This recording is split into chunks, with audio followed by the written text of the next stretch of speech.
Had 3 locations on the coast of Georgia, and they had been in business a long time. The first restaurant opened in 1976 in Savannah. We had an old point of sale system that we had been using in all of the restaurants. At that time, we were using the terminals that would go through the phone lines because we had already been asked to not put the credit card number on the receipt, or at least it could only have the last 4 numbers. And so that we were doing that already. We had, got the terminals where they only printed the last 4 numbers, but we still kept getting, letters about being PCI compliant. And we decided to just upgrade our point of sale systems because they were older and we needed to get new ones, and thought we could just kill 2 birds, cover all this, and we would be compliant and everything would be up to date. We spent about $60,000 on buying those point of sale systems for all 3 restaurants and got those into place and got them going. I felt pretty good about, we've got new systems and we should be good with all this card data information. But I didn't know that we were storing the card data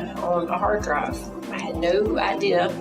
I think we got it implemented in April, and then the hack happened in November. There was a password that we had to use, and we didn't really change our password. And when they put the system in, we just used the same one that was being used because it was easy to remember. But again, nobody really stressed that we needed to do that or what could happen if we didn't do that. And so, lo and behold, somebody hacked into that system and got the card data and started making cards. I was not alerted by Visa, MasterCard, or by my card processing company. I just noticed that my credit card account balance wasn't growing like it should have been. So I went online then to look at the account and noticed that there were these debits for $1,200, $1,500 coming out, and they were taken out by the processing company. Of course, I got on the phone with them, and they were telling me that they thought that we had encountered a security breach through our credit card processing system, and that those were monies that they were withholding to cover fees that may be charged by MasterCard or Visa. They had already pretty much taken what they were going to take at that point, but they were doing it in increments because they ended up taking about $60,000.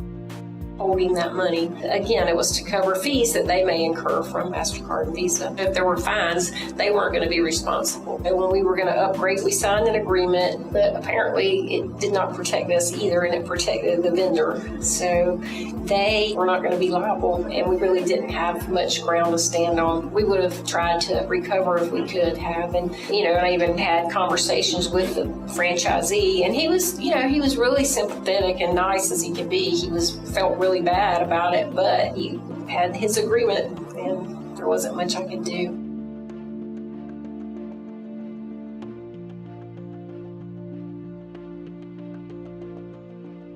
Then the forensic investigation, we had to contract with someone to do that. That was $10,000 for that to occur. And I was like, $10,000. So now I have $60,000 gone from my bank account, and now I got to pay $10,000 for this to be done. And they were like, "Yep." I, of course, got an attorney at that point and was saying, "Is there anything we can do here? I mean, this is costing me an arm and a leg." So we went and spent more money with the attorney because we went through everything. He looked at the card agreement, asked questions about what happened, and studied everything. And so, I probably spent about $10,000 in attorney's fees to find out that really, we were liable because of the agreement. I'd say it took about 9 months to get everything in place and just to get back to normal. But then we still had to pay for a service through another vendor where we had to be monitored for 3 years on top of everything else. It's good to have a service like that. But again, that was another thing we didn't have beforehand.